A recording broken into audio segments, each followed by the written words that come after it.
"I was just flirting," she said. Mafia boss slammed his drink and took her against the wall. The air inside Rossi's lounge always smelled of expensive mistakes. It was a blend of aged mahogany, top-shelf bourbon, and the distinctive, cloying perfume of women who were trying too hard to be noticed by men who did not want to be found. Lena Caro knew the scent well. It had clung to her hair and her uniform for the last 6 months, seeping into her pores until she felt like she could not scrub it off, no matter how hot she made the water in her shower. It was nearly 2 a.m. on a Tuesday, yet the lounge was still humming with a low, vibrant energy. The lighting was intentionally dim, amber sconces casting long, flattering shadows across the faces of the city's elite. Politicians, businessmen with loose morals, and the occasional high roller from out of town filled the velvet booths, their voices a murmuring current beneath the slow, mournful cry of the saxophone playing over the speakers. Lena adjusted the tray balanced on her left hand, her wrist aching with a dull throb that had started 3 hours ago. She was 24 years old, but on nights like this, she felt 50. She swept a stray lock of dark hair behind her ear, her eyes scanning the floor with the practiced efficiency of someone who relied on tips to pay rent. She was good at this. She was sharp-tongued when she needed to be, invisible when the situation called for it, and charming enough to make a man spend $50 on a drink he did not even like. But tonight, the atmosphere felt heavier than usual. The air was thick, charged with a static electricity that made the hair on her arms stand up. The cause of that tension was sitting in the private booth at the far end of the room, elevated slightly above the rest of the floor like a throne overlooking a kingdom of fools. Dario Viscari, the owner of Rossi's Lounge, was a ghost story in Elmira. People whispered his name in fear and reverence, but they rarely saw him. He was the shadow behind the city's skyline, the man who moved pieces on a board that Lena could not even see. Usually, the private booth remained empty, a dark void that reminded everyone who was really in charge. But tonight, he was there. Lena tried not to look at him, but it was like trying not to look at a tiger sitting unleashed in the corner of a living room. Dario was a study in lethal elegance. He wore a suit that cost more than Lena would make in 5 years, the fabric charcoal gray and cut to fit broad shoulders that carried the weight of an empire. His hair was dark, swept back from a face that was too hard to be classically handsome, but too striking to look away from. He had a scar, faint and jagged, running along his jawline, a permanent reminder that the violence he commanded was not theoretical. He was not drinking. He was not talking. He was simply watching. His dark eyes, cold and unreadable, swept over the room with a predatory stillness. Every time Lena walked past his line of sight, she felt a phantom shiver trace down her spine, as if he had physically reached out and grazed her skin. She shook it off. She had work to do. "Excuse me, sweetheart," a voice called out. Smooth and syrupy, Lena turned, fixing a bright, professional smile on her face. The man at table 4 was new. He was handsome in a conventional, polished way, sandy hair, a suit that was expensive but ill-fitting, and a smile that suggested he was used to getting what he wanted. He had been watching her for the last hour, ordering scotch and leaving generous cash tips on the table every time she cleared a napkin. "What can I get for you?" Lena asked. Stepping up to the table, she kept her posture relaxed, her hip cocked slightly to the side. It was part of the dance. Make them feel special. Make them feel seen, and they would empty their wallets. "I think I'm done with the scotch," the man said, leaning back and draping an arm over the velvet upholstery. He looked her up and down, his gaze lingering on the curve of her waist where her apron was tied. "I was hoping for a recommendation, something sweet, but with a kick, like you." Lena did not roll her eyes, though the urge was strong. Instead, she let out a soft, breathy laugh, tilting her head. "I think you have had enough of the kick for one night," she teased, her voice dropping an octave. She reached out, her fingers brushing lightly against the fabric of his suit jacket, just above his elbow. It was a calculated move, a harmless flirtation designed to soothe his ego and increase the tip percentage. How about water? And maybe I'll check on you in 20 minutes? The man grinned, clearly delighted by the contact. You are tough, he said, leaning in closer. I like that. What is your name? I don't see a tag. It is Lena, she said, pulling her hand back slowly, letting her fingertips drag for a fraction of a second. And I am only tough on the ones I like. It was a lie. It was all a lie. She was exhausted, her feet were blistering, and she wanted nothing more than to go home, eat cold leftovers, and sleep for 12 hours. But the man beamed, reaching for his wallet. From across the room, the temperature seemed to drop 10 degrees. In the elevated booth, Dario Vascari had gone perfectly still. His hand, which had been resting loosely around a crystal tumbler of sparkling water, tightened. The knuckles turned white, the heavy glass groaning under the sudden, immense pressure of his grip. He watched Lena, his employee, a woman he had made a point of ignoring for months, laughing at the stranger's table. He saw the way her hand touched the man's arm. He saw the tilt of her head, the softness in her eyes that he knew was manufactured but hated nonetheless. A dark, irrational heat flared in his chest. It was a low burn, starting in his gut and twisting upward like smoke. He did not know this man. He did not care about this man. But seeing him smile at Lena, seeing him bask in the warmth of her attention, woke something possessive and ugly inside Dario. It was a feeling he had not experienced in years, a primal instinct that said mine. He did not own her. He knew that. She was a waitress. She was an employee. She was a civilian who had no business being in his line of sight. But logic was failing him tonight. The beast inside his chest rattled its cage, demanding blood. Down on the floor, the interaction at table 4 shifted. The man, emboldened by Lena's flirtation, reached out. His hand was not gentle. He clamped his fingers around Lena's wrist, his grip tight enough to blanch the skin. Don't run off yet. Lena, the man slurred slightly, his charm dissolving into entitlement. Sit down, have a drink with me. I'll pay for your time. Hell, I'll pay for your whole shift. Lena's smile faltered. The professional mask slipped, revealing the sharp, annoyed woman beneath. She tugged at her wrist, but his grip held. Sir, I can't do that. I'm on the clock. Please let go. Come on, the man insisted, pulling her closer. He was making a scene now, his voice rising. Don't be a tease. You were just touching me a second ago. You want this. Panic flared in Lena's chest, hot and sharp. She was used to drunks, but this was different. There was a gleam in the man's eye that spoke of a refusal to hear the word no. She planted her feet, ready to escalate, ready to shout if she had to. I said, let go, she snapped, her voice losing all its softness. Before the man could respond, a shadow fell over the table. It was not just a shadow, it was a void, blocking out the amber light of the lounge. The air around them seemed to vanish, sucked into the vacuum of the presence that had just arrived. Dario Vascari stood there. He did not look at Lena. His gaze was fixed entirely on the man holding her wrist.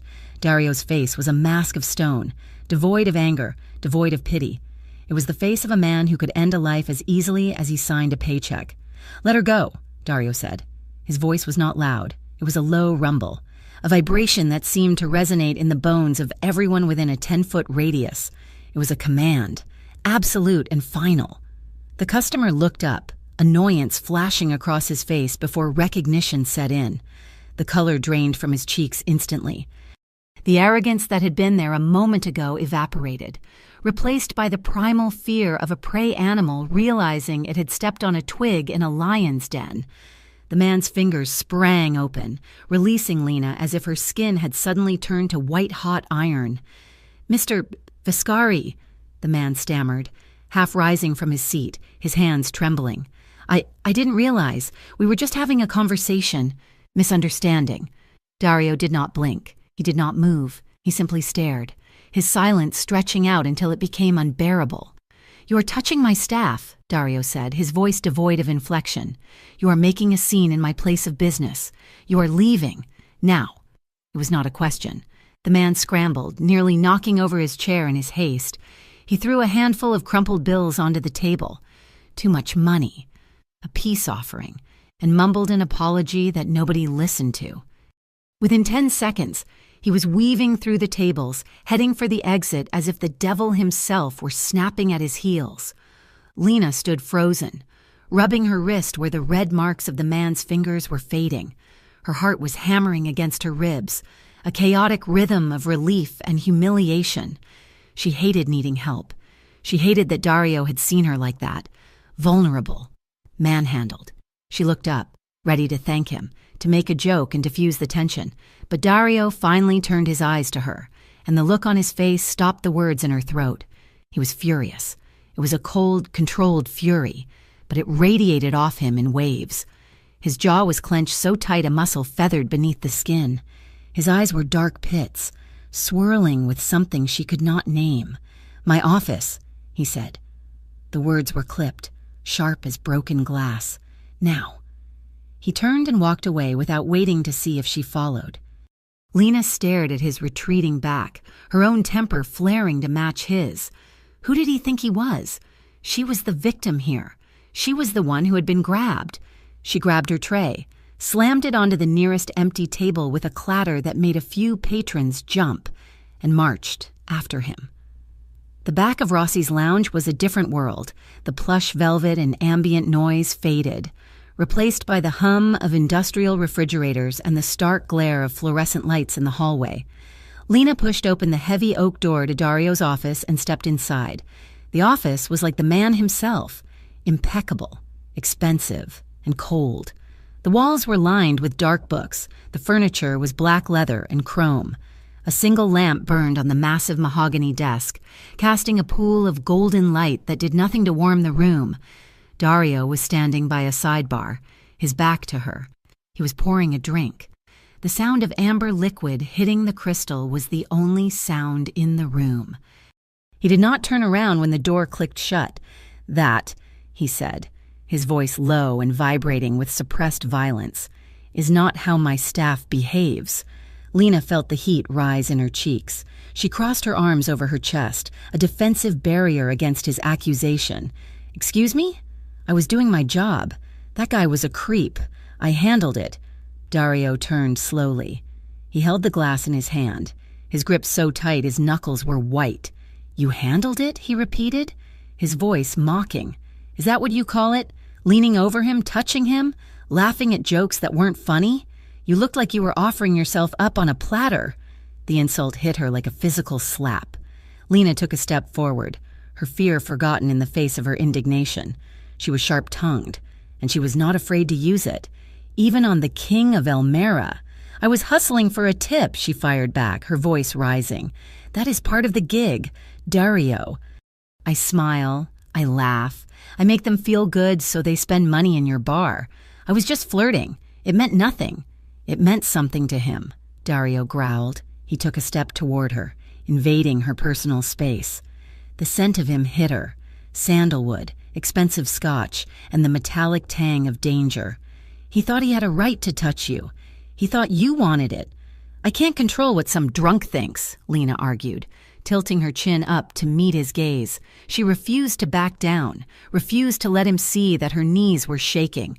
"I didn't ask him to grab me, and I didn't ask you to swoop in like some white knight and save me. I had it under control." "You had nothing under control," Dario snapped. The jealousy that had been simmering in his gut boiled over. The image of that stranger's hand on her arm, the sound of her laugh directed at another man. It maddened him. He felt a desperate, irrational need to scrub the memory from existence. He slammed his glass down on the desk. The sound was like a gunshot in the quiet room. Whiskey sloshed over the rim, staining the polished wood.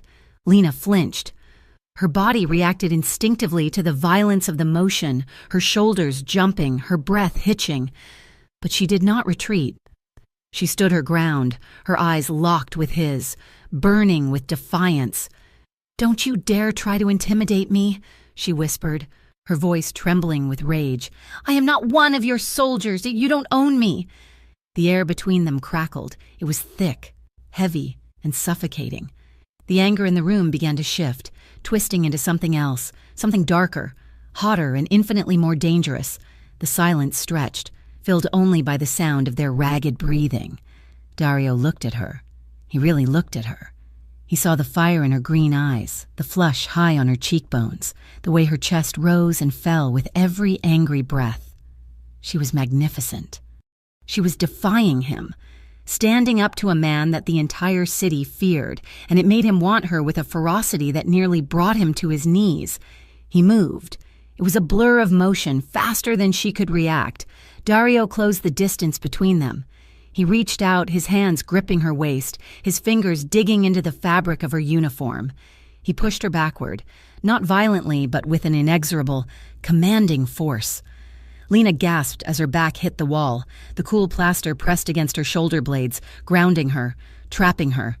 Before she could protest, Dario was there, his body pressing against hers, a wall of hard muscle and heat. He boxed her in, his hands planting on the wall on either side of her head, caging her. She looked up, her breath catching in her throat. His face was inches from hers. She could see the flecks of gold in his dark irises, could feel the warmth of his breath on her lips. The anger was still there, but it was mixed with hunger now, a raw, naked desire that made her blood run hot. "You think I don't own you?" Dario murmured. His voice was a rough caress, dropping to a pitch that vibrated through her entire body. He lowered his head, his nose brushing against hers, a taunting, intimate gesture. "You have no idea what I'm capable of. Lena." Lena's heart hammered against her ribs like a trapped bird. Her mind screamed at her to push him away, to run, to slap him, but her body betrayed her. Her hands remained at her sides, her fingers curling into fists. She tilted her head back, exposing the column of her throat. A silent, unconscious invitation. "Then fire me," she breathed, the challenge weak, lacking conviction. Dario's gaze dropped to her mouth. He watched her lips part, watched the shallow intake of her breath, the urge to kiss her, to take her right there against the wall and mark her as his, was overwhelming. It took every ounce of his legendary self-control to hold back. He leaned in closer, his lips barely brushing against hers, a ghost of a kiss, a promise of things that could be. It was electric. The contact sent a shockwave through Lena, her toes curling in her shoes. She felt herself leaning into him, her eyelids fluttering shut, waiting, wanting. But he did not kiss her. Dario pulled back, just an inch. The loss of contact was a physical ache. He stared into her eyes, his expression intense, dark and utterly serious. "Don't play with fire, Lena," he whispered, the warning wrapping around her like smoke. "Because if you burn, I won't be the one to put you out. I will be the one watching the flames." He held her gaze for 1 second longer, letting the words sink in, letting the threat and the promise settle in the space between them. Then, abruptly, he pushed himself away from the wall. The heat vanished, replaced by the cold chill of the room. He turned his back on her, walking over to the window that looked out over the city lights. "Get out," he said, his voice flat, devoid of the passion that had just nearly consumed them both. "Shift is over. Go home." Lena stood there for a moment, dazed. Her lips tingled where he had almost touched. Her legs felt like jelly. She stared at his broad back, a chaotic storm of emotions swirling in her chest, anger, humiliation, confusion, and a sharp, undeniable throb of arousal. She did not say a word. She straightened her uniform, took a shaky breath, and turned on her heel. She walked out of the office, the door clicking shut behind her with a soft finality. Later that night, the silence of her apartment felt deafening. Lena lay in her bed, the sheets tangled around her legs. The streetlights from outside filtered through the thin curtains, casting long, distorted shadows across the ceiling. It was a stark contrast to the opulence of Rossi's lounge, a reminder of the reality she lived in. But her mind was not on her rent, or her aching feet, or the fact that she had to be up in 6 hours. Her mind was back in that office. She closed her eyes and she could still feel him, the weight of his body pressing her against the wall, the smell of sandalwood and danger, the rough texture of his voice vibrating against her skin. "Don't play with fire." She touched her lips with her fingertips, tracing the shape of them in the dark. She was angry. She was furious that he thought he could manhandle her, that he thought he could dictate how she did her job. She hated the arrogance of him, the way he looked at her like she was something to be acquired. And yet, a heat coiled low in her belly, a heavy, pulsing ache that she could not ignore. She replayed the moment over and over again, the way his eyes had darkened, the way his hands had caged her. The raw, terrifying intensity of his desire. She turned over, burying her face in her pillow, letting out a frustrated groan. She should be terrified. She should quit her job and never go back. Dario Vascari was dangerous. He was a man who lived in a world of violence and shadows. But as sleep finally began to drag her under, the last thought in her mind was not fear. It was the memory of his lips, a breath away from hers, and the terrifying realization that she had wanted him to close the gap. The atmosphere at Rossi's lounge had shifted in the 48 hours since the incident in the back office. The usual hum of low conversation and clinking glass remained. But for Lena, the air felt tighter, heavier. It was as if the oxygen had been sucked out of the room and replaced with a watchful, suffocating pressure. Dario Vascari was nowhere to be seen. The private booth, usually a void of shadows where he presided over his kingdom, sat empty. Yet his absence felt more oppressive than his presence. Lena could feel eyes on her constantly. It was not the leering gazes of drunk patrons this time. It was the staff. It was the bouncers by the door who tracked her movements with sharp, clinical precision. It was the bartenders who went silent when she approached the well to pick up an order. She was being watched. Lena tried to ignore it. She focused on her tables, keeping her smile bright and her movements efficient. But the knot of anxiety in her stomach refused to loosen. She was sharp-tongued and independent, a woman who had raised herself since she was 16. But she knew when the wind had changed direction. She knew when a storm was coming.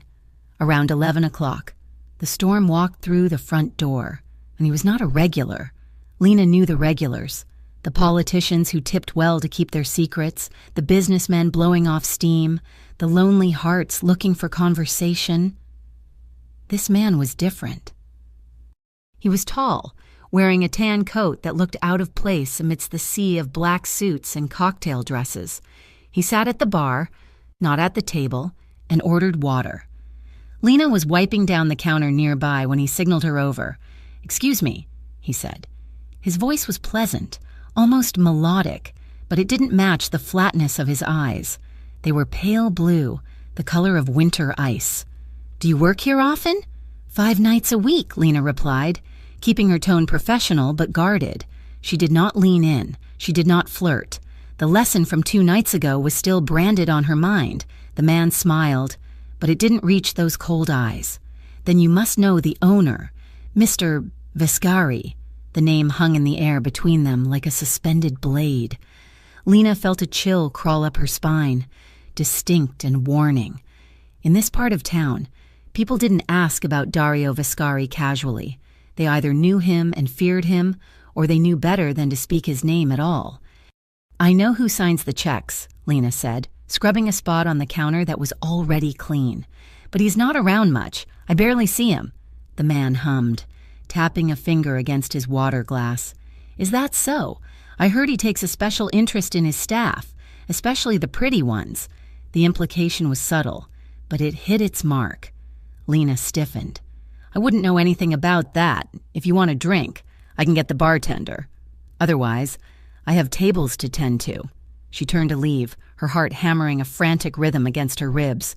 "Tell him an old friend stopped by," the man called after her, his voice low but carrying clearly over the jazz music. "Tell him the Montavios send their regards." Lena did not look back. She walked straight to the service station, her hands trembling as she punched in an order for a gin tonic. She did not know who the Montavios were, but she knew the tone of a threat when she heard one. 20 minutes later, Silvio, Dario's right-hand man, a mountain of a man with a perpetually broken nose, appeared at her side. He did not look at her, pretending to check the inventory on the shelves. "Boss wants to see you," Silvio grunted. "Upstairs." Lena swallowed hard. Now. The walk to the office felt like a march to the gallows. When she entered, Dario was standing by the window, looking out at the rain-slicked streets of Elmira.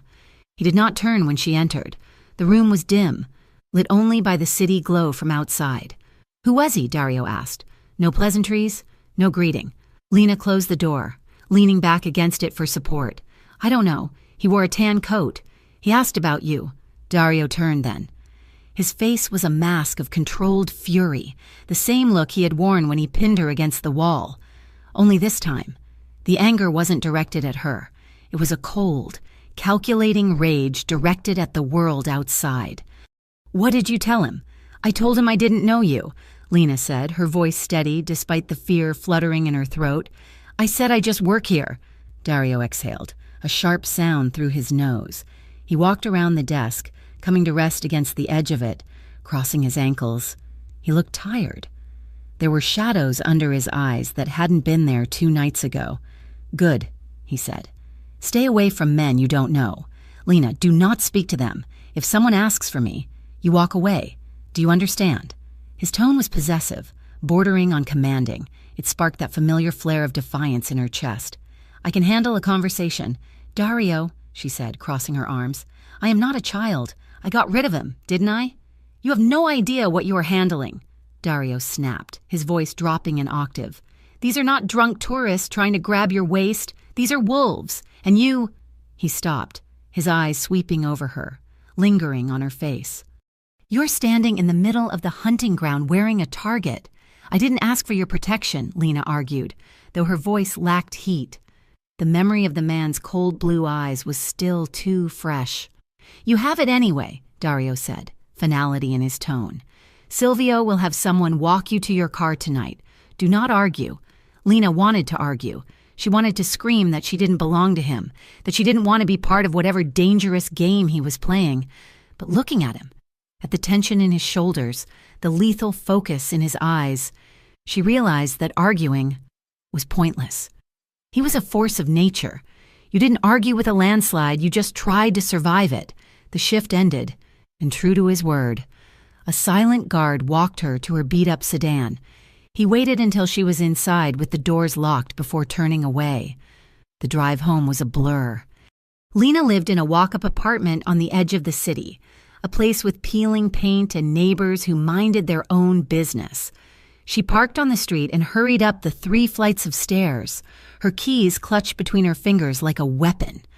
When she reached her door, she stopped. The wood around the lock was splintered. It was subtle, just a few hairline cracks where the jam had been forced. But to someone who had spent her life looking over her shoulder, it screamed danger. Lena froze, her breath catching in her throat.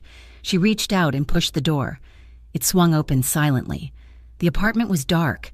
She fumbled for the light switch, her heart pounding so hard she could hear the blood rushing in her ears. The lights flickered on, revealing the violation. It wasn't a robbery. Her television was still there. Her laptop sat on the coffee table. But it was wrong. Everything was wrong. Her dresser drawers had been pulled open, her clothes dragged out and scattered across the floor in a chaotic sea of fabric. It looked like someone had been hunting for something, or perhaps just wanted to show her that they could touch whatever they wanted. She walked further in, stepping over a pile of sweaters. In the bedroom, it was worse. Her photos, the few she had of her mother before she died, the ones from her graduation, were not on the wall anymore. They were laid out on her bed, face up, arranged in a perfect, terrifying row. It was a message. "We were here. We know who you are. We can get to you." Terror, cold and absolute, washed over her. She couldn't stay here. The air in the apartment felt contaminated, thick with the presence of whoever had done this. She backed out of the room, her hands shaking so badly she dropped her keys. She scrambled to pick them up, her breath coming in short, shallow gasps. She ran. She didn't think about where she was going until she was already in her car, the engine roaring to life.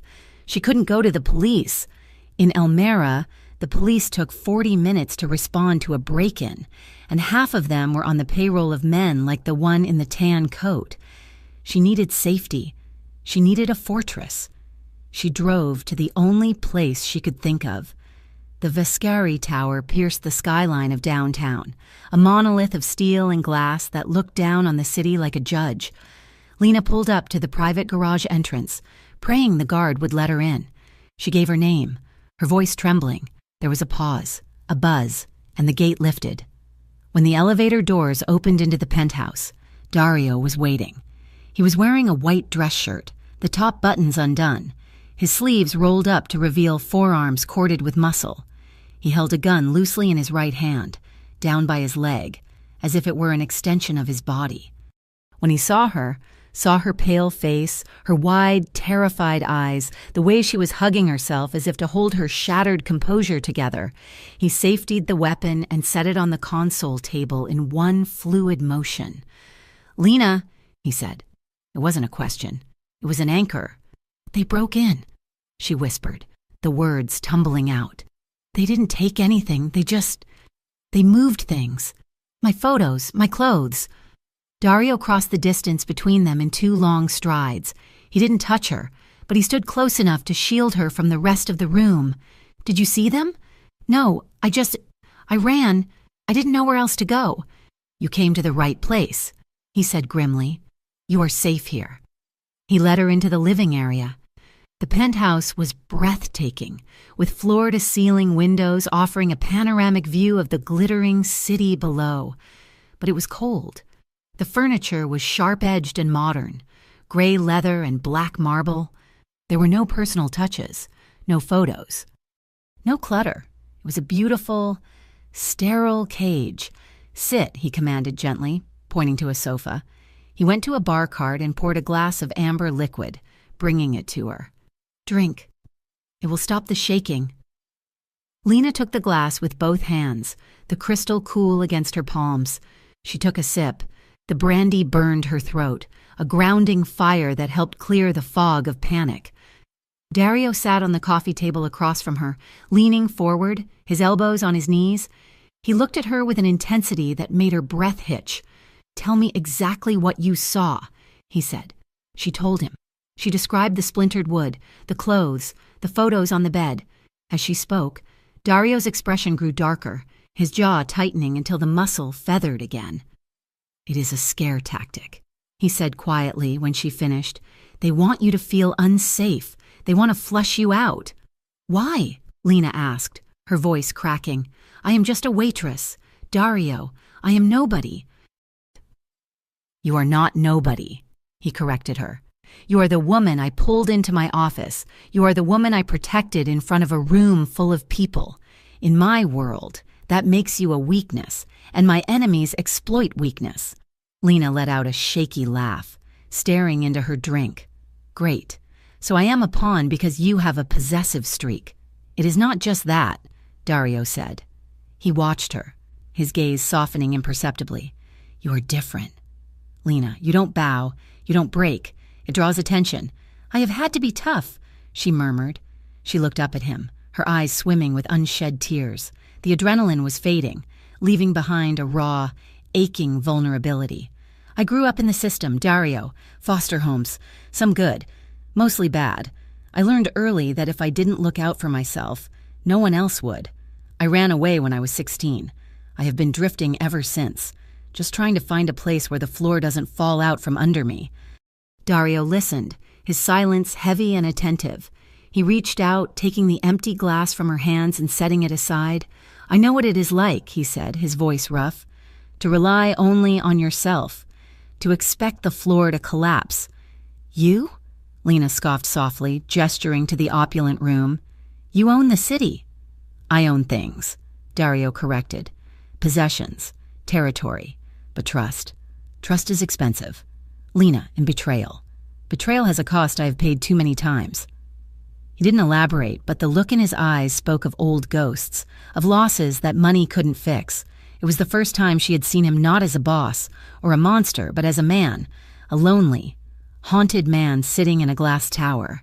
The silence that fell between them wasn't tense like before. It was charged, magnetic. The fear of the break-in began to recede, replaced by something far more potent. Lena looked at him, really looked at him.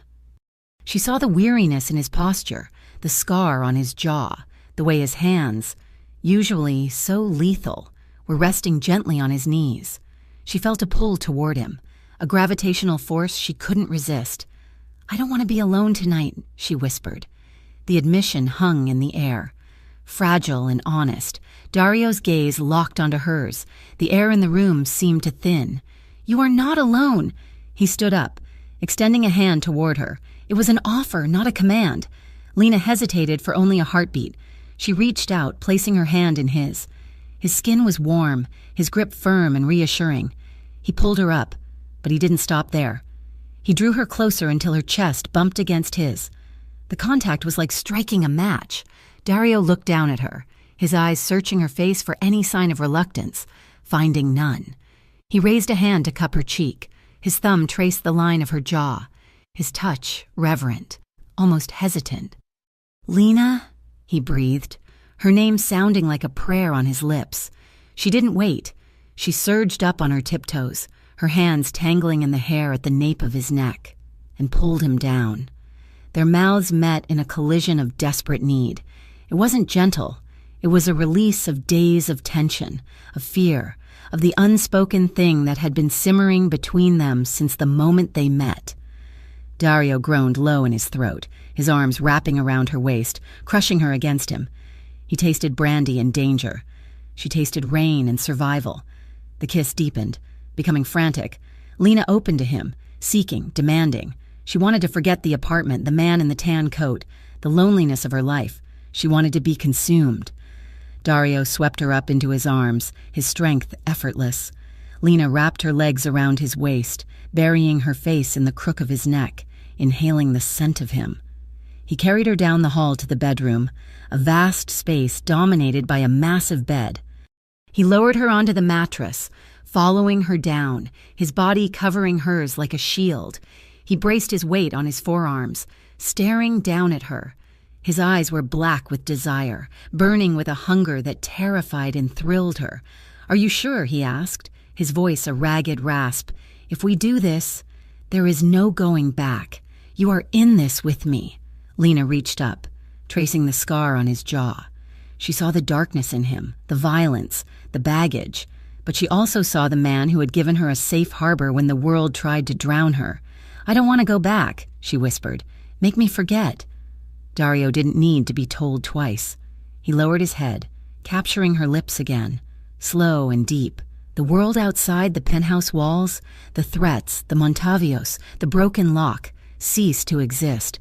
There was only the friction of skin against skin, the heat of their bodies, and the desperate, tangled language of two lonely souls finally finding a place to land. He worshipped her with his hands, exploring every curve, every shiver. Lena met him touch for touch, her nails digging into his shoulders, her breath hitching as he murmured praise against her skin. It was a claim, yes, but it was also a surrender. For the first time in her life. Lena stopped fighting. She let herself be held. She let herself be wanted. And as the night deepened and the city lights flickered below, the line between protector and lover blurred until it vanished completely, leaving only the raw, unvarnished truth of their desire. The morning sun did not bring warmth. It brought clarity, sharp and unforgiving. Lena woke to the smell of coffee and the cold emptiness of the other side of the bed. For a few haze-filled seconds, she let herself linger in the memory of the night before, the heat of Dario's skin, the weight of his body, the way he had whispered her name like a secret prayer in the dark. It felt real. It had felt like a shifting of the tectonic plates that made up her lonely, unstable world. She sat up, pulling the silk sheet against her chest. The penthouse was silent. Dario was standing by the floor-to-ceiling window, fully dressed in a crisp black suit. He was looking out at the city, his back to her, a rigid line of tension. He looked like a statue carved from ice, utterly removed from the man who had held her hours ago. "Dario?" she called out softly. He turned slowly. His face was a mask. The vulnerability she had glimpsed the night before, the haunted look in his eyes, the desperate need, was gone, walled off behind layers of concrete and steel. "You should get dressed," he said. His voice was flat, devoid of inflection. "My driver is waiting downstairs to take you home." Lena felt the words like a physical blow to the chest. She blinked, confusion warring with a sudden, sharp sting of humiliation. What? This was a mistake, Dario said. He did not look at her. He looked through her, at the wall behind the bed. Last night. It should not have happened. It compromises my judgment. It puts you in danger. It will not happen again.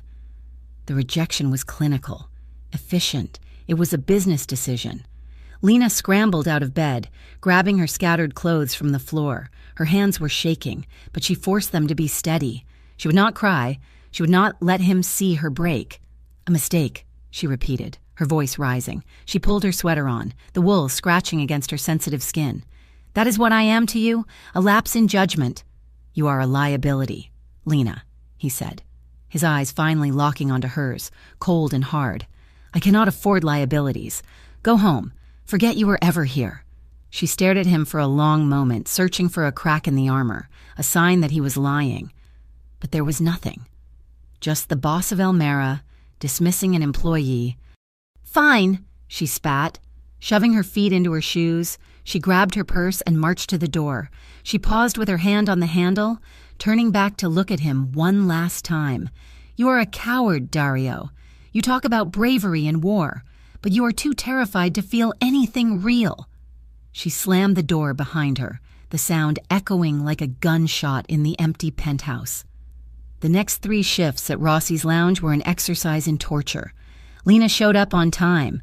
She wore her uniform, she smiled at customers, but inside, she was a coil of barbed wire, tight and sharp. She refused to look at the private booth, though she could feel his presence there like a gravity well. Dario was back to his old habits.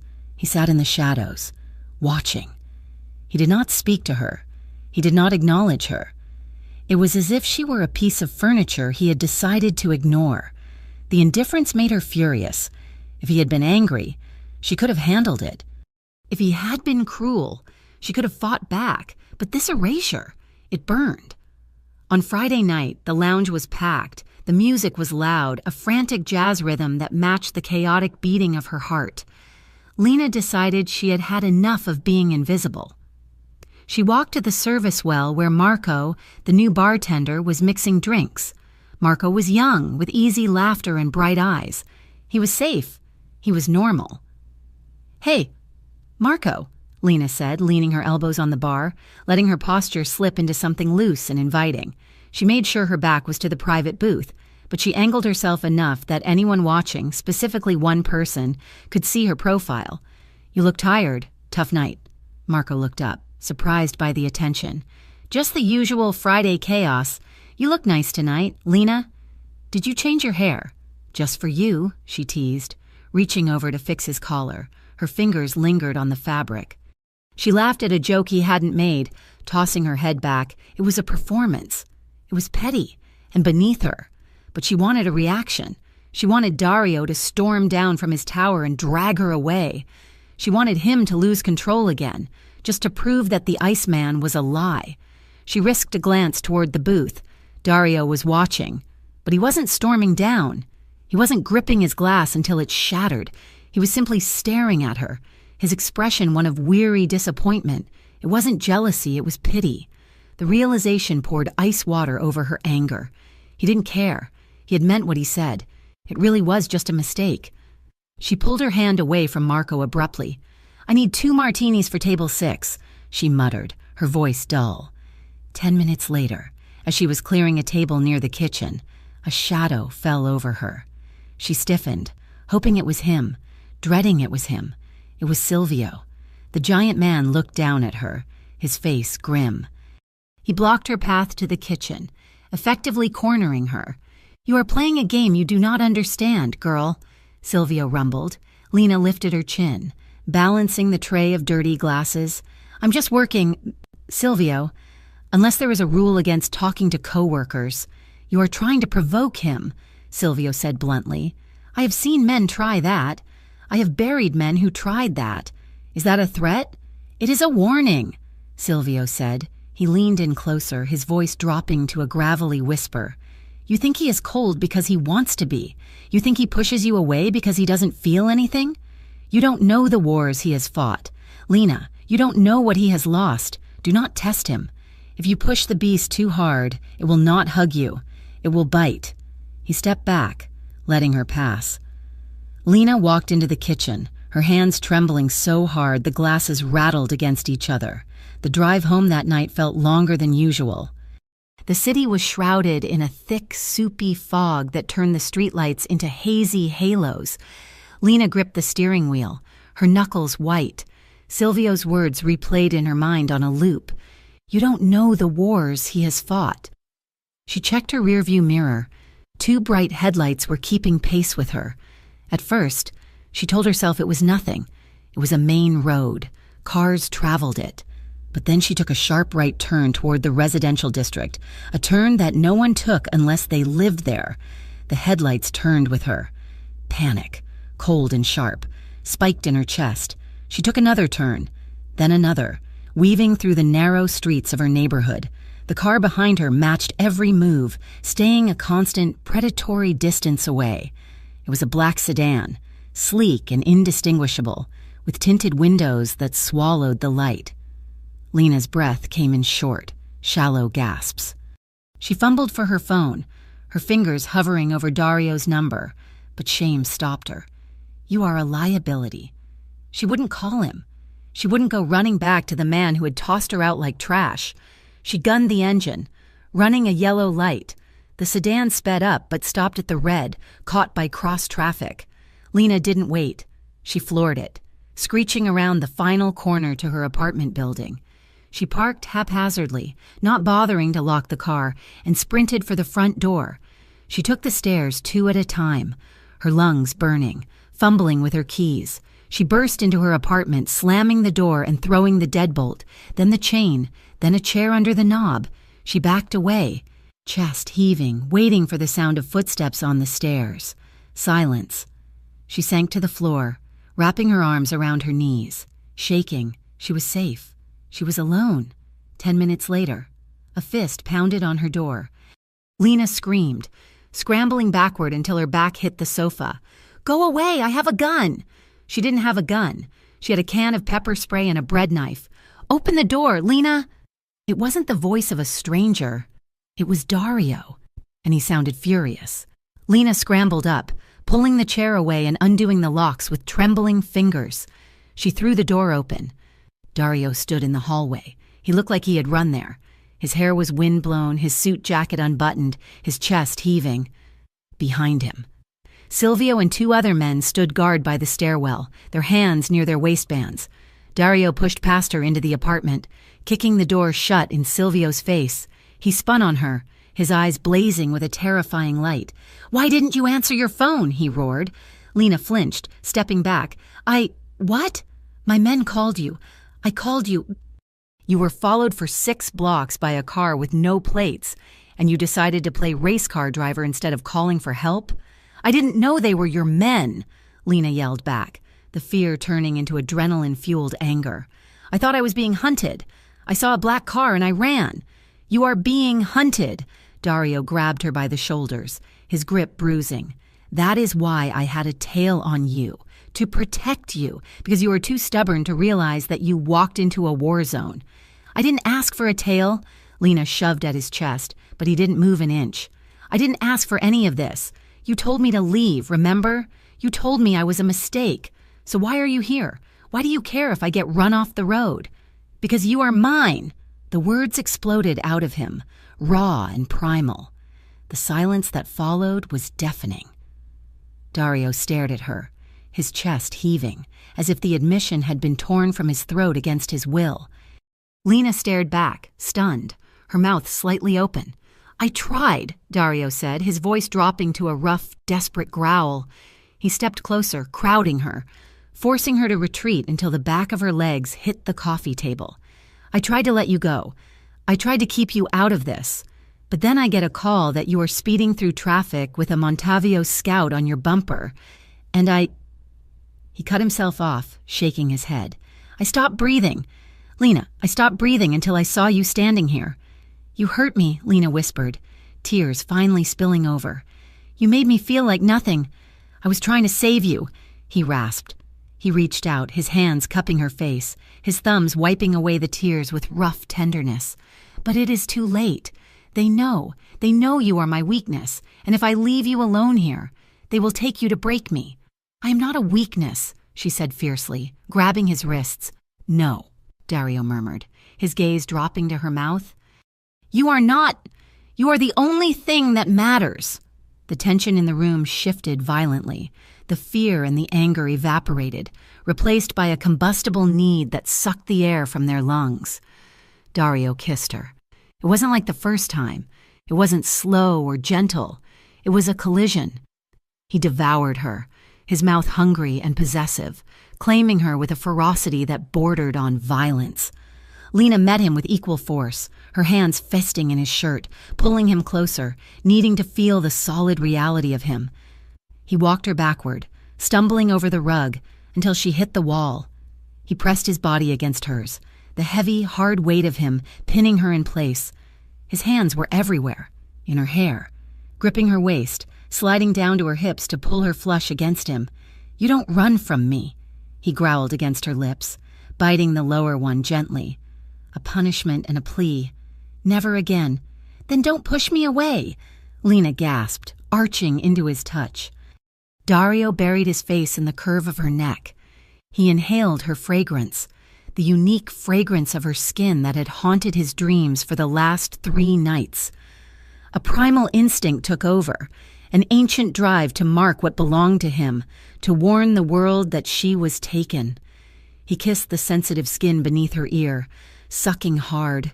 Lena cried out, a sound of shock and pleasure, her head falling back against the wall. He didn't stop. He bit down gently, soothing the spot with his tongue, leaving a dark, undeniable mark on her throat. "Mine," he whispered against her skin, the vibration traveling through her bones. Lena didn't resist. She didn't want to resist. In a world that was spinning out of control, this mark felt like an anchor. It felt like a promise. Dario pulled back, his eyes black and blown wide. He looked at the mark on her neck, then up at her flushed face. He took a ragged breath, visibly reining himself in. "Pack a bag," he said, his voice rough but steady. "You are not staying here tonight. You are not staying here ever again. Dario." "No arguments," he commanded. "You are coming to the penthouse. I am putting security on the door, in the lobby, and in the elevator.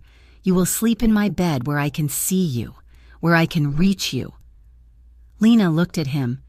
She saw the fear beneath the command, the desperate need to keep her safe. She nodded slowly. "Okay," she whispered. The penthouse was different this time. It didn't feel cold. It felt like a fortress. Dario didn't leave her side. He watched her while she unpacked the few things she had brought. He watched her while she washed her face in the sprawling master bathroom. He was like a guard dog, vigilant and tense, waiting for a threat that wasn't there. Later that night, after the lights were out, the silence between them was heavy but comfortable. They lay in the massive bed, limbs tangled together. The physical desperation had burned itself out, leaving behind a quiet, aching intimacy. Lena traced the line of his shoulder with her fingertips. Her hand drifted down his back, over the smooth muscle, until her fingers encountered something rough. She paused. There, running diagonally across his back from his right shoulder blade to his lower spine, was a lattice of scar tissue. It was thick, jagged, and old. It looked like the aftermath of a whip, or perhaps fire. It was a map of pain etched into his skin. Dario stiffened as her fingers brushed the ridges.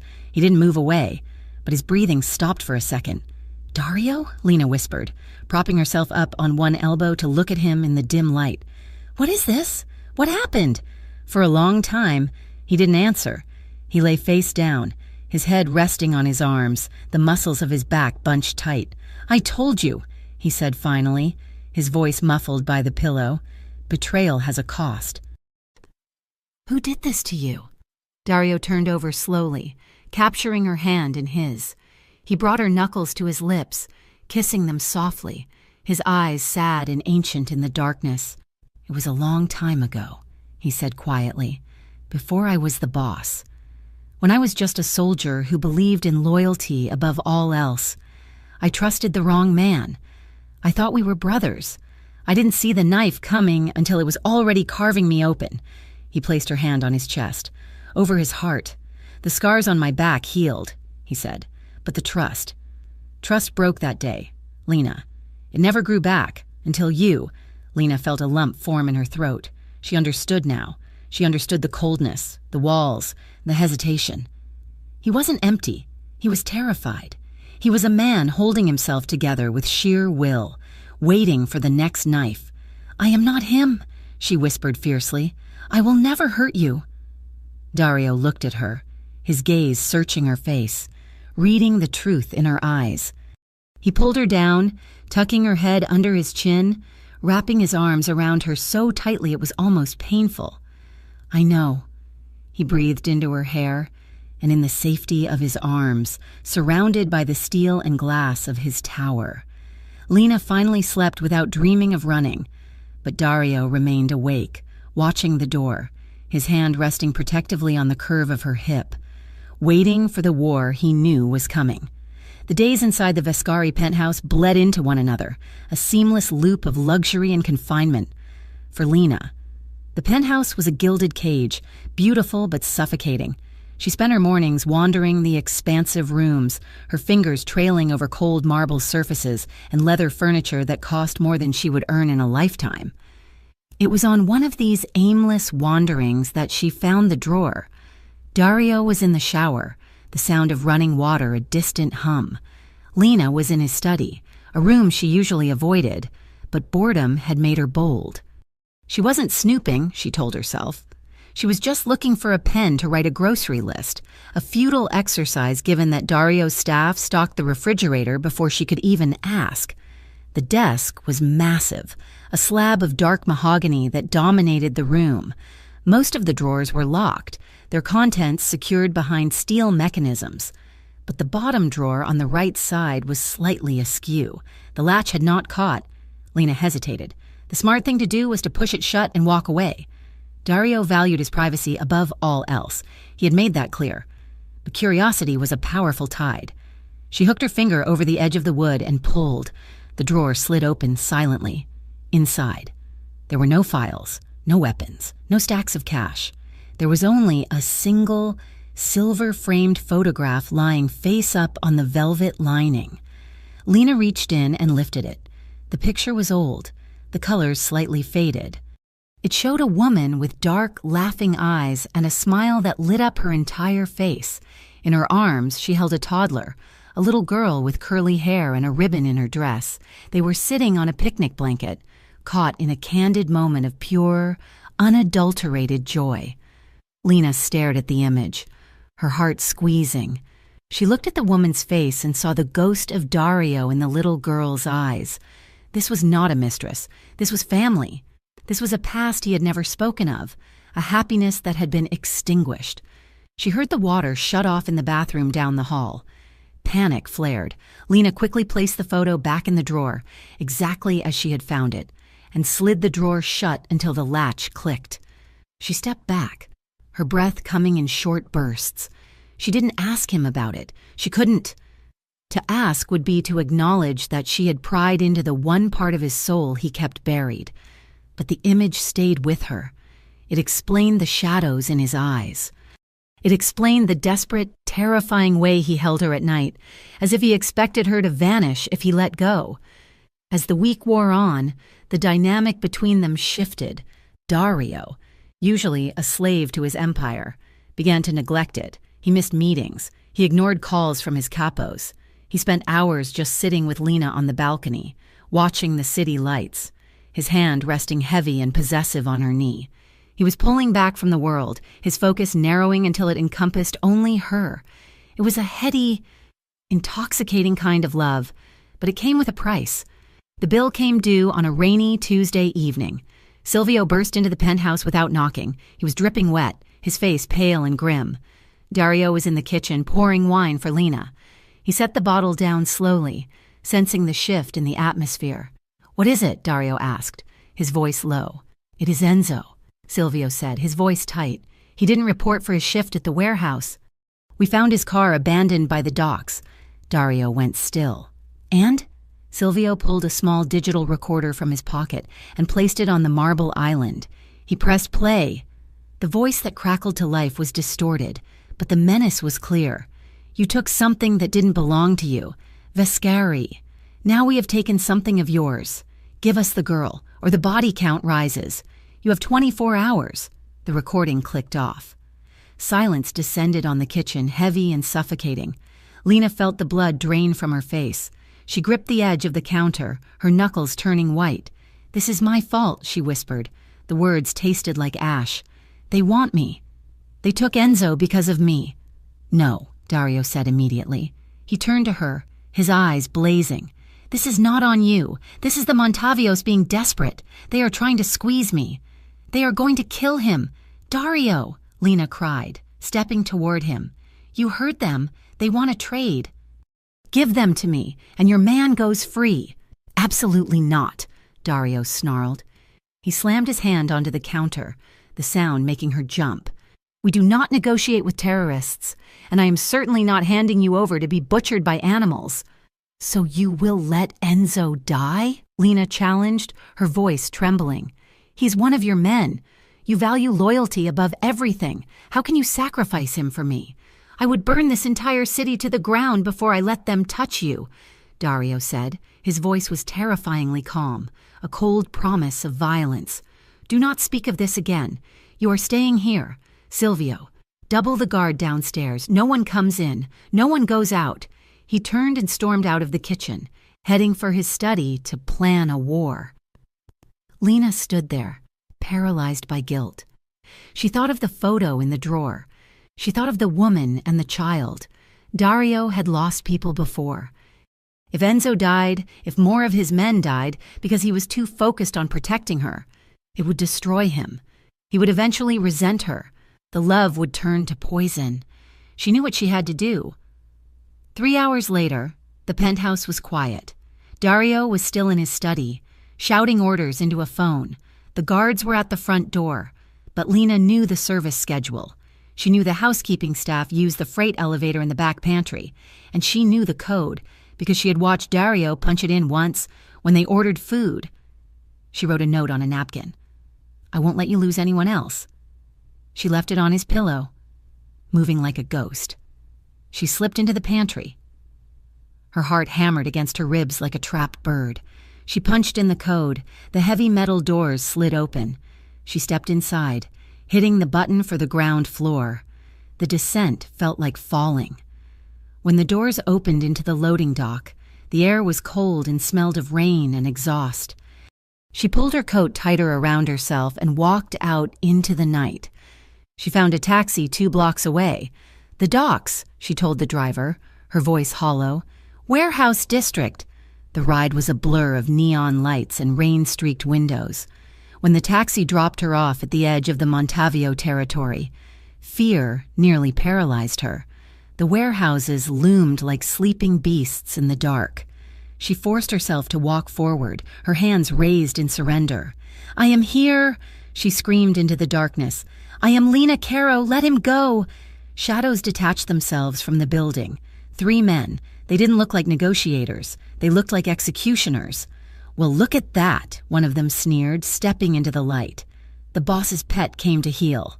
"I am here," Lena said, her voice shaking but loud. "Let Enzo go. That was the deal."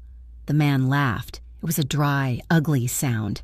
"There was no deal, sweetheart. We were always going to kill him. And now we have the leverage to make Vescari beg." Before she could turn, before she could run, a rough hand clamped over her mouth. She was dragged backward, kicking and screaming into the void as the darkness swallowed her whole. Dario found the note 20 minutes later. He read the 6 words, and for a moment, his heart simply stopped beating. The world tilted on its axis. The invincible armor he wore, the persona of the untouchable boss, shattered into dust. He didn't scream. He didn't throw things. He went deadly, terrifyingly quiet. He walked into the living room where Silvio was coordinating the search teams. Silvio looked up, saw the look on Dario's face, and went pale. "Where is she?" Dario asked. His voice was a whisper, but it carried the weight of a death sentence. "She's in the bedroom, boss." Silvio said, confused. "The guards are at the door. No one passed them." "She's gone," Dario said. He moved so fast Silvio didn't have time to flinch. Dario grabbed his right-hand man by the lapels of his jacket and slammed him against the wall. A vase crashed to the floor, shattering. "You were supposed to watch her!" Dario roared, the rage finally erupting. "I trusted you with her life. She walked out the back while you were staring at the front door." "Dario, stop!" Silvio gasped, holding his hands up. "We will find her. We will get her back." Dario released him. Stepping back, his chest heaving, he ran a hand through his hair, gripping the strands tight enough to pull. A memory, sharp and agonizing, clawed its way to the surface. Flashback. It was summer. The sun was blinding. He was younger, softer. Elena was laughing, buckling Sophia into the car seat. "We will see you at the restaurant, she had said. She blew him a kiss. He had watched them drive away. He had felt safe. He had felt happy. Then came the noise, the earth-shaking boom that rattled the windows of the house. The plume of black smoke rising into the blue sky. They run down the driveway, his lungs burning, screaming their names, the twisted metal, the silence. They had been caught in a crossfire meant for him. He had been the target, but they were the casualties. He had buried his heart in 2 small coffins and promised himself he would never feel anything again. End flashback. Dario blinked, the vision fading, leaving the taste of bile in his mouth. He was not that young man anymore. He was not helpless.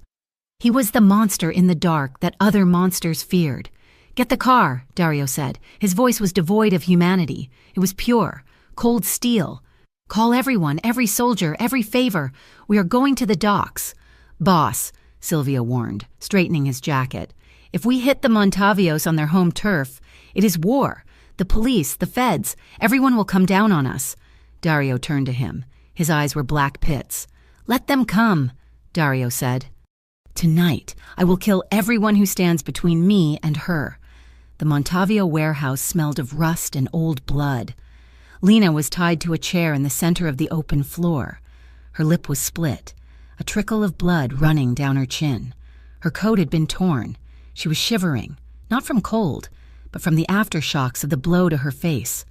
3 men stood around her, smoking cigarettes. Laughing, Enzo was nowhere to be seen. "You think he is coming?" one of them asked, flicking ash onto the concrete. "He will come," another said, "and when he does, we will be ready." The lights in the warehouse flickered. Then they went out. Pitch blackness descended. The men shouted, fumbling for their flashlights. "What the hell? Check the breaker!" A sound cut through the darkness. It was the wet, distinct sound of a knife finding its mark, followed by the heavy thud of a body hitting the floor. "Who is there?" one of the men screamed, panning his flashlight wildly. The beam caught a figure standing on the catwalk above. It was a shadow, darker than the surrounding night. Dario dropped. He landed with the grace of a predator, rolling to absorb the impact and coming up with a gun in his hand. He didn't speak. He didn't monologue. He simply fired. 2 shots. 2 bodies dropped. The warehouse erupted into chaos. More men poured in from the side offices, weapons drawn, the air filled with the deafening roar of gunfire. Dario moved like a wraith. He wove through the crates, using the environment as a weapon. He was brutal and efficient. He shot a man in the knee, then knocked him unconscious with the butt of his pistol. He disarmed another, twisting the man's arm until it snapped, then throwing him into a stack of pallets. It wasn't a fight. It was a massacre. Dario was a hurricane of violence, fueled by a decade of grief and an hour of pure terror. He didn't stop moving, didn't stop firing until the hammer of his gun clicked on an empty chamber. Silence returned to the warehouse, heavier than before. Dario dropped the empty magazine and reloaded, his hands steady. He walked into the center of the room, stepping over the groaning bodies of his enemies. He holstered the weapon. He saw her. Lena was still tied to the chair, her eyes wide with shock. She was staring at him as if he were a stranger. A god of vengeance descended from the heavens. Dario fell to his knees in front of her. The violence drained out of him instantly, replaced by a desperate, shaking fear. "Lena!" he choked out. He pulled a knife from his boot and slashed the ropes binding her wrists and ankles. The moment she was free, she launched herself at him. She didn't pull away. She didn't look at the carnage around them. She threw her arms around his neck and buried her face in his chest, sobbing. "I'm sorry," she cried, her voice muffled by his shirt. "I'm so sorry. I thought I could save them." Dario wrapped his arms around her, crushing her against him. He buried his face in her hair, inhaling the scent of her, proving to himself that she was warm, that she was breathing, that she wasn't just a memory in a silver frame. "I have you," he whispered, his voice breaking. Tears, hot and unbidden, tracked through the grime on his face. "I have you. You are alive." He rocked her back and forth, clinging to her with a raw, primal need. He kissed her hair, her temple, her bloodied lip. He held her as if he were trying to absorb her into his own skin, to keep her there forever where nothing could ever hurt her again. "Let's go home," he murmured against her ear. "Let's go home." He picked her up, cradling her against his chest, and carried her out of the darkness, leaving the ruins of his enemies behind him. The silence in the penthouse was different now. It was no longer the silence of a tomb or a fortress. It was the heavy, exhausted silence of a battlefield after the smoke had cleared. Dario sat on the edge of the massive bathtub, his white shirt discarded on the floor, stained with grime and the blood of men who would never threaten anyone again. Lena stood between his spread knees, a damp cloth in her hand. She was gentle as she wiped the soot and dried blood from his chest, her movements rhythmic and soothing. Neither of them had spoken since they entered the elevator. The adrenaline that had fueled Dario's rampage at the warehouse was fading, leaving behind a bone-deep weariness and a terrifying clarity. He looked at Lena. Her lip was swollen, a bruise blooming purple along her jawline, but her eyes were dry and clear. She looked shattered, yet indestructible. He caught her wrist, stopping the motion of the cloth. "I should have killed them all slower," he murmured, his voice a rough rasp. His thumb brushed the bruise on her face, his hand trembling slightly. "For touching you." Lena set the cloth aside on the marble rim. She placed her hands on his shoulders, feeling the tension that turned his muscles to stone. "They are gone, Dario. It is over." "It is never over," he replied, his gaze dropping to the floor. "There is always another wolf, always another war. Then we fight it," she said simply. Dario looked up, shaking his head slowly. The mask of the ruthless dawn was gone, stripped away by the terror of nearly losing her. In its place was a man who looked lost. "I cannot fight when I'm terrified. Lena, tonight. When I saw that empty room, I ceased to function. I was not a general. I was a panic-stricken fool." Lena stepped closer, pressing herself against his knees, forcing him to look at her. "Dario, look at me." He met her gaze, his dark eyes swimming with a vulnerability that made her chest ache. "Will you ever let yourself be loved again?" she asked. The question hung in the steam-filled air, heavy and absolute. Dario closed his eyes, letting out a breath that sounded like a surrender. He leaned his forehead against her stomach, wrapping his arms around her waist, holding on as if she were the only solid thing in a disintegrating world. "I didn't plan for you," he whispered, the words muffled against her sweater. "My life was ordered. It was cold, and it was safe. I had built walls so high that not even the sun could get over them." He tightened his grip. "Then you walked in laughing at a customer, wearing that ridiculous apron, and you ruined me." Lena wove her fingers into his damp hair. "Ruined you?" He looked up, his expression fierce and raw. "You made me feel alive again, and a man who feels alive has something to lose. I am terrified. Lena, I am terrified every time you walk out a door." "Then don't let me walk out," she whispered. The admission broke the last dam holding back the flood. Dario stood up, water dripping from his hair, and pulled her into him. This time, there was no frantic desperation, no rough claiming. He kissed her with a slow, aching tenderness that shattered her completely. He carried her to the bed, laying her down as if she were made of spun glass. The lovemaking that followed was a conversation without words. It was a confession. Every touch was a reverence, every kiss a promise. He traced the lines of her body with his hands, memorizing her, worshipping the pulse in her throat and the beat of her heart. It was gentle, intimate, and deeply emotional. For the first time, the darkness of his world didn't enter the room. There was only the soft glow of the city lights below and the warmth of two people who had found home in the wreckage of their lives. The next morning, the reality of their situation arrived with the sunrise. Lena woke to find Dario dressed. He was packing a leather duffel bag at the foot of the bed. He looked rested, but the steely resolve was back in his eyes. "What are you doing?" she asked, propping herself up on her elbows. Dario paused, holding a stack of cash. He turned to her. "I have made arrangements. There is a private plane waiting at the airstrip south of the city. It leaves in 2 hours." Lena frowned, confusion clouding her sleep-heavy mind. "A plane? Where are we going?" "We're not going anywhere," Dario said gently. "You are going to Tuscany." Lena went still. "Excuse me?" Dario walked over to the bed, sitting on the edge. He took her hand, his grip firm. "I have a villa there. It is secluded, walled, and guarded by men who answer only to me. You will be safe there.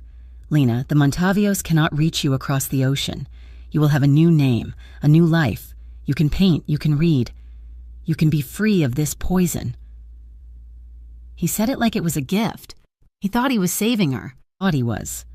Lena pulled her hand away as if she had been burned. She sat up, pulling the sheet around her, her anger flaring hot and bright.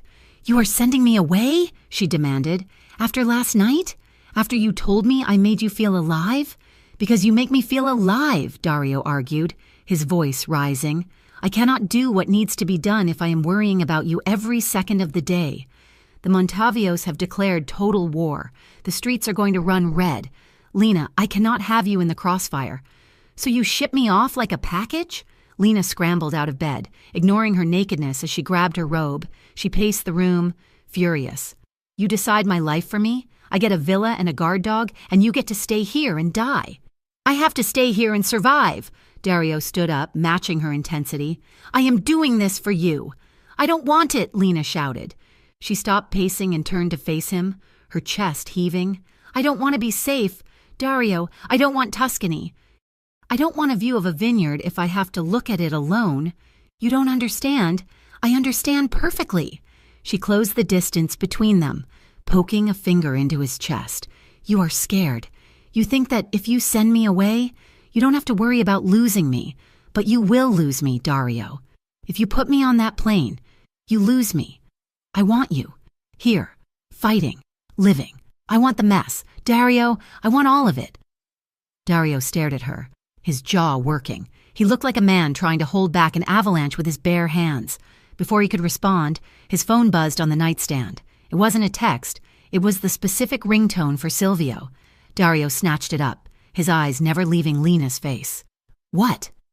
He listened for a moment, his expression hardening into stone. "Where? Are you sure?" He paused. "I'm on my way. Keep them contained."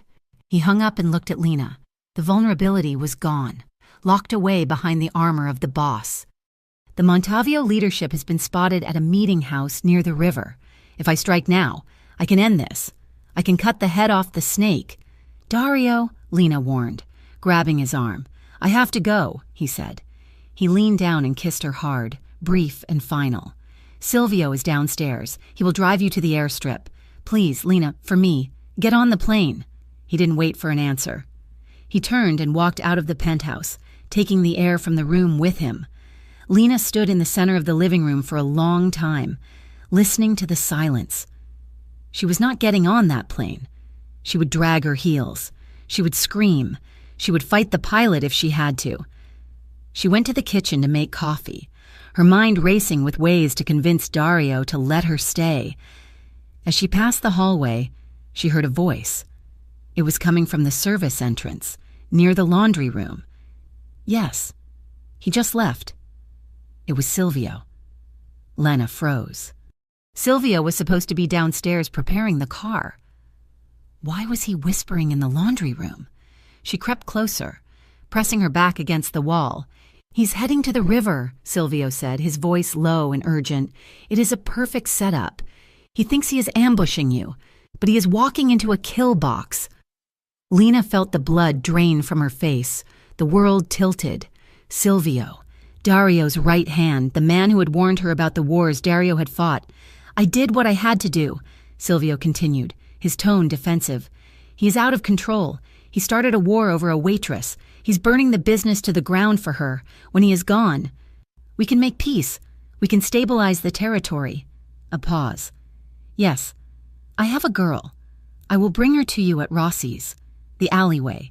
You can do what you want with her. Just make sure Vescari doesn't leave the river alive." The betrayal was so absolute, so cold. It nearly knocked the wind out of her. Silvio wasn't just a traitor, he was a pragmatist. He viewed Dario's love for her as a disease that needed to be cut out to save the host. Lena backed away, her heart hammering a frantic rhythm against her ribs. She had to warn him. She had to stop him. She turned to run back to the bedroom to find her phone, but her foot caught the edge of a rug. She stumbled, her hand hitting a vase on the hallway table. It didn't break, but it wobbled with a loud, ceramic clatter. The silence from the laundry room was instant. "Lena?" Silvio's voice was calm, too calm. She didn't answer. She bolted. She sprinted for the front door, her bare feet slapping against the hardwood. She made it to the foyer before a massive hand clamped onto her arm. Silvio spun her around. He didn't look angry. He looked sad. "I'm sorry. Lena, I truly am. You seem like a nice girl, but you have cancer." "He will kill you," Lena hissed, struggling against his grip. "He will tear you apart." "He will be dead in 20 minutes, Silvio said impassively. "And the Vescari Empire will survive. That is all that matters." He dragged her toward the service elevator. "Change of plans.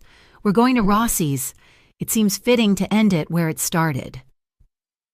The alley behind Rossi's lounge was a narrow, grime-streaked canyon of brick and wet pavement. It was raining again. A cold, miserable drizzle that slicked the cobblestones. Silvio shoved Lena out of the car. Her hands were zip-tied behind her back. The alley was empty, save for a few dumpsters and the heavy steel door that led to the kitchen storage. "Where are they?" Lena demanded, shivering in the cold. She was still wearing her robe, having had no time to dress. "They are coming," Silvio said, checking his watch. He pulled a gun from his waistband. "And so is he." "You said he was at the river," Lena said, confusion cutting through her fear. "I lied to the Montavios about the river," Silvio said. "And I sent a message to Dario 5 minutes ago telling him I had you here. He's not at the river. He's coming for you." Lena stared at him in horror. "You are playing both sides. I'm cleaning up the mess," Silvio corrected. "The Montavios killed Dario here. I kill the Montavios for killing my boss. I emerge as the grieving successor who avenged the Dawn. Order is restored." "You are a monster," Lena whispered. "I'm a businessman," Silvio replied. Tires screeched at the mouth of the alley. A black SUV roared in, blocking the exit. At the other end, 2 sedans pulled up, headlights blinding in the gloom. The Montavios. Silvio stepped back into the shadows of the doorway, using Lena as a shield. Right on time. The door of the SUV flew open. Dario stepped out. He wasn't wearing a tactical vest, and he wasn't holding a rifle. He was in his suit, holding a single pistol. He looked at the Montavio men swarming from the sedans, and then he looked at Lena. He saw the zip ties. He saw Silvio standing behind her with a gun pressed to her spine. Dario didn't hesitate. He didn't ask for terms. He raised his weapon and fired. The shot took the lead Montavio soldier in the throat. Hell broke loose. The alley erupted in gunfire. Bullets sparked against the brick walls, whining through the air like angry hornets. Dario moved behind the engine block of the SUV, firing with terrifying precision. "Kill him," Silvio roared to the Montavios, pushing Lena down behind a dumpster. "He is one man." But he was one man with nothing left to lose. Dario popped up, dropping another attacker. He was advancing. He wasn't taking cover. He was moving forward, walking through the storm of lead toward Lena. "Dario, go back," Lena screamed. Struggling to her knees, Silvio realized his plan was unraveling. The Montavios were falling back under Dario's relentless advance. Silvio cursed, raising his gun not at Dario, but at Lena. "Stop!" Silvio shouted. Dario froze. He stood in the open, rain plastering his hair to his forehead, his chest heaving. A red bloom was spreading on his white shirt, just above his hip. He had been hit. "It is over, boss," Silvio yelled over the rain. "Put the gun down, or she dies right now." Dario looked at Silvio. The look wasn't one of betrayal. It was one of absolute pity. "You never understood." "Silvio," Dario called out, his voice steady despite the blood soaking his shirt. "You think power is the only thing that matters." "Drop it," Silvio screamed, his finger tightening on the trigger. Dario dropped the gun. Silvio exhaled, a smile touching his lips. "Good. Now." He never finished the sentence. Lena, fueled by a rage that eclipsed her fear, threw herself backward. She slammed her body weight into Silvio's legs. It wasn't a graceful move, but it was unexpected. Silvio stumbled, his shot going wide, chipping the brick inches from Lena's head. Dario didn't dive for his gun. He dove for them. He hit Silvio like a freight train. The impact drove the traitor into the metal door of the lounge. The gun skittered away across the wet pavement. Dario didn't punch him. He grabbed Silvio by the throat and slammed his head against the brick wall. Once. Twice. The sound was sickening. Silvio crumpled to the ground, unconscious or worse, but the Montavios were regrouping. "He's unarmed! Get him!" Dario grabbed Lena, pulling her up. He fumbled for a knife in his pocket and sliced her bonds. "Inside," he gasped, shoving her toward the heavy steel door. He kicked it open. They tumbled into the kitchen storage area. Bullets chewed up the doorframe around them. Dario slammed the heavy metal door shut and threw the deadbolt. "They will blow the lock!" he wheezed, leaning heavily against the door. His face was gray. The stain on his shirt was spreading fast. "We need to hide," Lena cried, grabbing his arm. "Dario, you are bleeding." "The freezer," he gritted out. "It is reinforced." "Thick steel. They can't shoot through it." He stumbled toward the walk-in freezer at the back of the storage room. Lena pulled the heavy handle, and they stumbled inside. The cold hit them instantly. It was a biting, absolute zero that seared the lungs. The room was filled with hanging sides of beef and crates of ice. Lena shoved the door shut from the inside. The latch clicked, sealing them in an airtight, soundproof box of ice. The silence was sudden and ringing. Dario slid down the metal wall, his legs giving out. He landed hard, clutching his side, blood dark and glossy, pooled on the metal floor, steaming in the frigid air. "Dario!" Lena dropped to her knees beside him. She ripped the hem of her robe, bunching the fabric up and pressing it against the wound. He groaned, his head falling back against the wall. His skin was already pale, and the cold was making him shake violently. "It is not good," he whispered, his teeth chattering.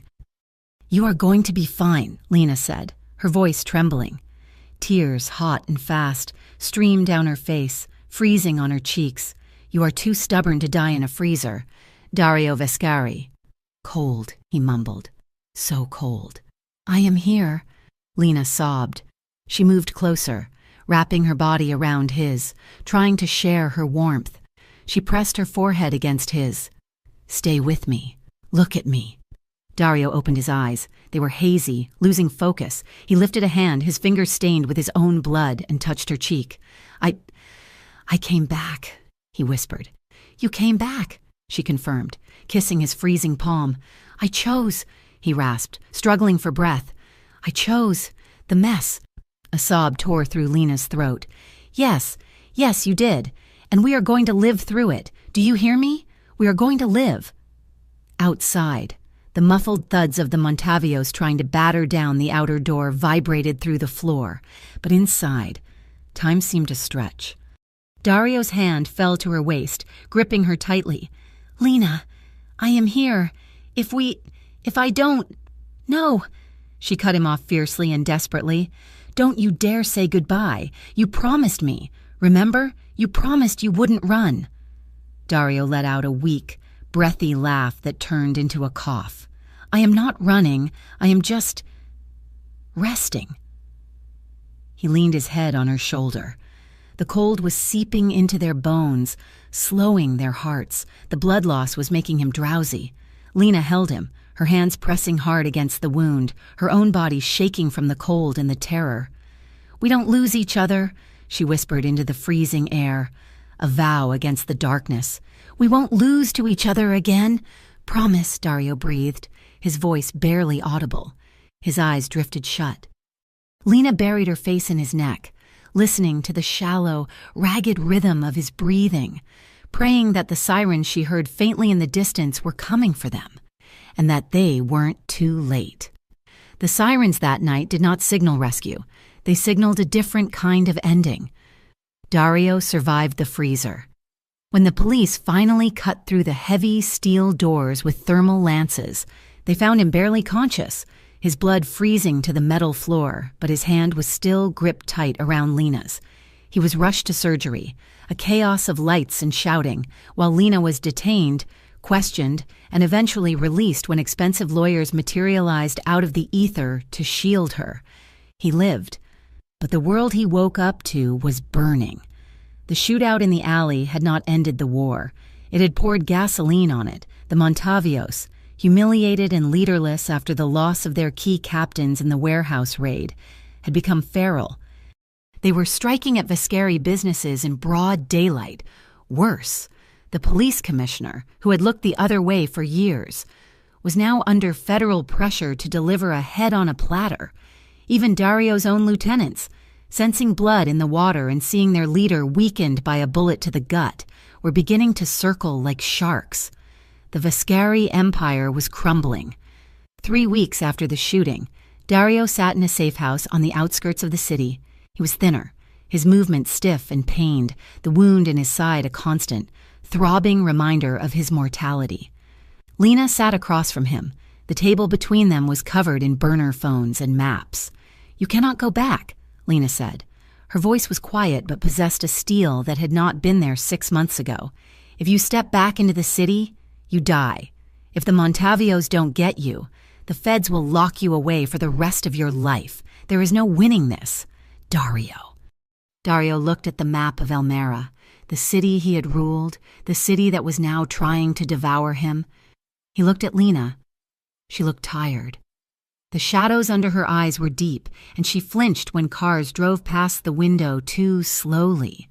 He had done this to her. He had dragged her into the dark. And now, the dark was refusing to let her go. "I know," Dario rasped. "I cannot hold the throne, but I cannot just walk away. Lena, a king does not retire. He rules until he is buried." "Then let them bury you," Lena said. Dario looked up, his eyes narrowing. "What?" "Give them what they want," she said, leaning forward. "Give them a body. Give them a tragedy. Dario Viscari has to die so that you can live." The plan was madness. It required liquidating assets in secret, buying silence with millions of dollars, and trusting a handful of soldiers who were loyal not to the money, but to the man. It took 2 weeks to set up. On a Tuesday night, exactly 1 month after the alleyway shooting, the Viscari estate, the symbol of his power, the fortress on the hill, erupted. The explosion shook the windows of houses 3 miles away. It was a gas leak. The news reports said later, a tragic, catastrophic failure in the basement systems. The fire raged until dawn, consuming the art, the history, and the man who was reportedly recovering inside. Dental records would later match a body found in the wreckage, a body procured from the morgue, a John Doe with no name. Given a final purpose in death, the city of Elmira held its breath, the Montavios celebrated, the police closed the file. The king was dead. And Lena Caro? She vanished into the smoke, a grieving girlfriend who packed a single bag and disappeared, likely running from the ghosts of a life that had burned to the ground. 1 year later, the rain in Oregon was different from the rain in Elmira, in the city. The rain tasted of asphalt and exhaust. Here, in the small coastal town of Oakhaven, it tasted of pine needles, salt spray, and deep, ancient earth. Lena stood behind the counter of The Turning Page, a small bookstore and cafe she had bought with cash 6 months ago. The shop was warm, smelling of roasted coffee beans and old paper. It was quiet, safe. She wiped down the espresso machine, her movements slow and meditative, outside. The gray sky pressed down on the ocean, the waves crashing against the jagged cliffs in a rhythmic lullaby. She looked different. Her hair was longer, tied back in a loose braid. She wore a thick, oversized sweater and jeans. Devoid of the black uniform she had worn at Rossi's, she looked healthier, the sharp edges of her anxiety smoothed down by the rhythm of the tides. But her eyes were still watchful. She still checked the exits when she entered a room, and she still wore the ring. It was a simple silver band on a chain around her neck, tucked beneath her sweater against her skin. It was the only thing she had kept from her old life, that and the memories. The bell above the door chimed. Lena didn't look up immediately. "I will be right with you," she called out, focusing on steaming a pitcher of milk. "Feel free to browse. The new fiction is on the table by the window." There was no answer. No sound of footsteps moving toward the shelves, just the sound of the door closing, shutting out the wind and the rain. A strange prickle danced down Lena's spine. It was a sensation she hadn't felt in 12 months. A shift in the air pressure. A sudden, heavy gravity entered the room. She turned off the steamer. The hiss of the machine died away, leaving a ringing silence in the shop. She turned around slowly. A man was standing just inside the door, dripping water onto the worn wooden floorboards. He was wearing a heavy fisherman's coat and dark work boots. He had a beard, thick and dark, threaded with premature gray that hadn't been there a year ago. He was thinner, the sharp angles of his face more pronounced, giving him a rugged, weathered look. He leaned heavily on a cane held in his right hand, but the eyes were the same, dark, intense, and currently fixed on her with a hunger that could consume the world. Lena's hand flew to her mouth. The rag she was holding dropped to the floor. "Hello, Lena," he said. His voice was rougher, rusted from disuse, but it was him. It was Dario. He wasn't Dario Vescari anymore. That man was dead. This was someone else, a man named Matteo, according to the passport she had helped forge, a man with a limp and a quiet life. But to her, he was just him. She couldn't speak. She couldn't breathe. She moved around the counter, her legs feeling like they didn't belong to her. She walked toward him, slowly at first, then faster. He dropped the cane. It clattered loudly on the floor. He opened his arms. Lena collided with him. She hit his chest hard, burying her face in the rough wool of his coat. She smelled the rain, the ocean, and beneath it all, the faint, familiar scent of sandalwood and skin. "You are late," she sobbed, her voice muffled against him. She hit his chest with her fist, a weak, trembling blow. "You said 6 months. It has been a year." "There were complications," Dario murmured, wrapping his arms around her. He held her tightly, lifting her slightly off the floor, burying his face in her neck. "I had to be sure. I had to be sure no one was watching. I had to be sure it was safe." "I hate you," she cried, clutching the back of his coat, holding on for dear life. "I know," he whispered. "I love you too." He walked her backward, his limp pronounced, favoring his left side where the bullet had done its damage. He backed her into the small storage room behind the history section and kicked the door shut, locking out the world, locking out the rain, locking out the past. They stood there in the dim light, breathing each other in. Lena pulled back, her hands framing his face, her thumbs tracing the new lines around his eyes, the roughness of his beard. "You look different," she whispered. "I am just a man now." "Lena," he said softly. "No empire, no soldiers, just a man with a bad leg and a bookstore owner he can't stop thinking about." He leaned his forehead against hers. The proximity triggered a memory, sharp and visceral, transporting her back to the night everything changed. Flashback. 1 year ago. The penthouse was stripped bare. The paintings were gone. The furniture was covered in sheets. It looked like a ghost ship waiting to sink. It was their last night before the explosion, before the separation. Dario had lit candles, hundreds of them, their flickering light softening the harsh modern angles of the room. Outside, the city of Elmira glittered, indifferent to the fact that its king was about to abdicate. They stood in the center of the room. There were no words left to say. They had gone over the plan 1,000 times. They knew the risks. They knew the likelihood of never seeing each other again was high. Dario reached out and untied the silk robe she wore. It pooled at her feet. He didn't touch her like a possession this time. He touched her like a memory he was trying to preserve. His hands moved over her skin with agonizing slowness, mapping every curve, every scar, every shiver. They moved to the rug in front of the fireplace. The lovemaking was slow, a desperate, silent communion. There was no rush to the finish. They wanted to exist in the in-between, in the moments where their hearts beat against each other in a synchronized rhythm. He kissed her eyelids, her temples, the pulse at her wrist. She held him, feeling the scars on his back, the jagged history of his pain, and tried to heal it all with her touch. When he finally entered her, he watched her face. He kept his eyes locked on hers, an intense, unwavering connection that stripped them both bare. It was an act of worship. It was a goodbye. "If I don't make it," he had whispered against her lips, his voice breaking, "know that this was the only part of my life that was truly mine. You will make it," she had sworn, pulling him down to her. "You will find me."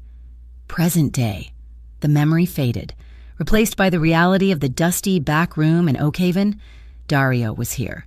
He had kept his promise. He leaned down and kissed her. It wasn't the desperate, blood-flavored kiss of the alley. It wasn't the terrified kiss of the freezer. It was a kiss of peace. It tasted like coffee and rain.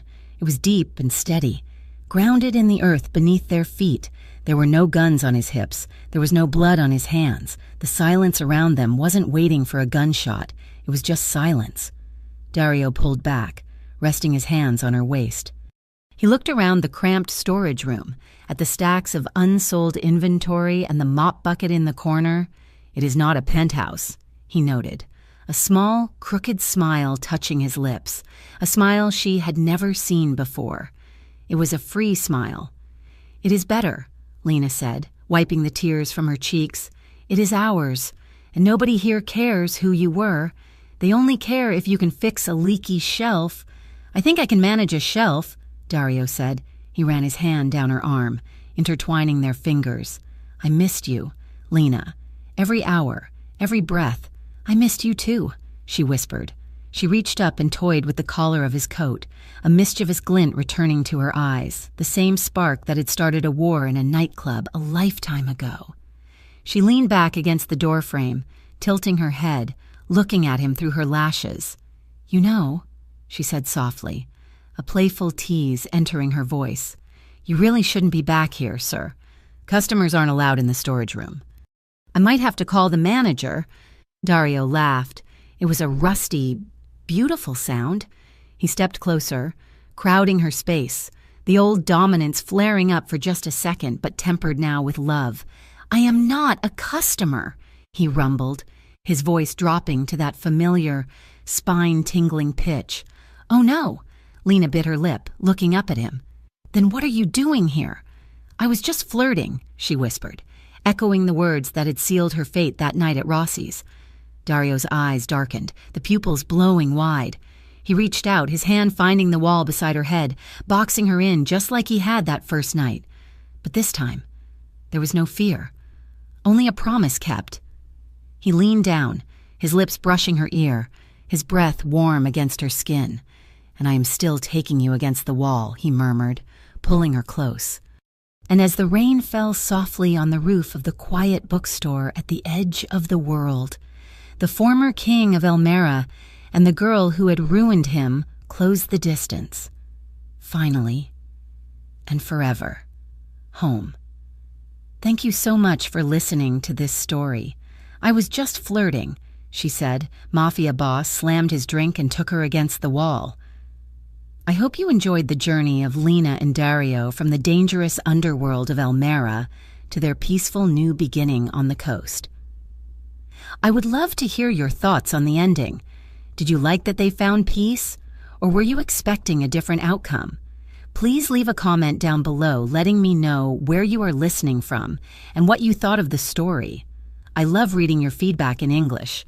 If you enjoyed this series and want to hear more passionate, emotional, and thrilling tales, please make sure to hit that subscribe button for the Mafia Romance Stories channel. Give this story a like if it captivated you, and I will see you in the next adventure.